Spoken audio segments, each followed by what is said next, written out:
Hello friends, ಇವತ್ತಿನ ವಿಶೇಷತೆಗೆ ಎಲ್ರಿಗೂ ಸ್ವಾಗತ. ನಾನು ನಿಮ್ಮ ಚಂದುಗೌಡ. ಸೊ ಇವತ್ತು ಸಂಡೇ ಆದ್ದರಿಂದ ನಾನಂತೂ ಮನೇಲಿದ್ದೆ. ಸೊ ನೆನ್ನೆ ನೈಟು ಸಂಜೀವಿನಿ ಗಿಡನ ನೀರಿಗೆ ಹಾಕಿದ್ದೆ. ಓವರ್ ನೈಟ್ ನೆನೆಸ್ಬೇಕು ಅದನ್ನು ಅಂಥೇಳಿ.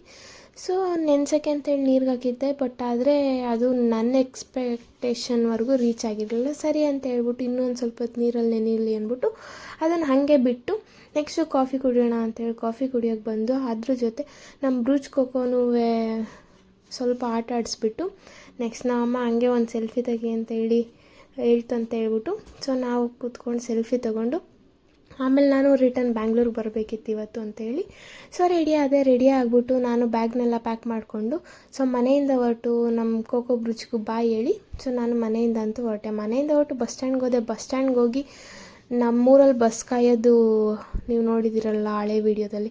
ಸೊ ಕಾಯ್ಕೊಂಡು ಅಂತೂ ಇಂತೂ ಬಸ್ ಬರ್ತಾರೆ. ಸೀಟ್ ಇರಲಿಲ್ಲ ಅಂತ ಹೇಳ್ಬಿಟ್ಟು ಅಲ್ಲೇ ಯಾರೋ ಕೂತಿದ್ರು, ಅವ್ರ ಕೈಲಿ ನಾನು ಬ್ಯಾಗ್ ಕೊಟ್ಬಿಟ್ಟು ಸೊ ನಾನು ನಿಂತ್ಕೊಂಡು ಸಿಟಿ ಬಸ್ ಸ್ಟ್ಯಾಂಡ್ ಅಂತೂ ರೀಚ್ ಆದೆ. ಸಿಟಿ ಬಸ್ ಸ್ಟ್ಯಾಂಡಿಂದ ಸಬ್ಬರ್ಗೆ ಹೋಗಿ ಅಲ್ಲಿಂದ ಡೈರೆಕ್ಟ್ ನಾನು ಬ್ಯಾಂಗ್ಳೂರು ಬಸ್ ಹತ್ತಿ ನಾನೇನೋ ಬ್ಯಾಂಗ್ಳೂರು ರೀಚ್ ಆದೆ. ಆಮೇಲೆ ಸ್ವಲ್ಪ ಶಾಪಿಂಗ್ ಇತ್ತು ಅಂತೇಳಿ ಅಲ್ಲಿಗೆ ಹೋಗಿ ಹಾಗೆ ಇವತ್ತು ಸ್ವಲ್ಪ ಲ್ಯಾಪ್ಟಾಪ್ನು ಬೈ ಮಾಡಬೇಕಿತ್ತು ಅಂತೇಳಿ ಲ್ಯಾಪ್ಟಾಪ್ ಬೈ ಮಾಡಿಬಿಟ್ಟು ಇನ್ನೂ ಟೈಮ್ ಇತ್ತು, ಪಿ ಜಿಗೆ ಒಬ್ಬಳೇ ಹೋಗಬೇಕಿತ್ತು ಅಂಥೇಳಿ ಟೈಮ್ ಹೆಂಗೆ ಸ್ಪೆಂಡ್ ಮಾಡೋದಂತೇಳಿ ಕಾಫಿ ಡೇಗೆ ಹೋಗ್ಬಿಟ್ಟು ಕಾಫಿ ಕುಡ್ಕೊಂಡು ಅಲ್ಲೇ ಲ್ಯಾಪ್ಟಾಪೆಲ್ಲ ಇನ್ಸ್ಟಾಲ್ ಮಾಡಿಕೊಂಡು ಟೈಮ್ ಸ್ಪೆಂಡ್ ಮಾಡ್ತಾ ಕೂತಿದ್ದೆ.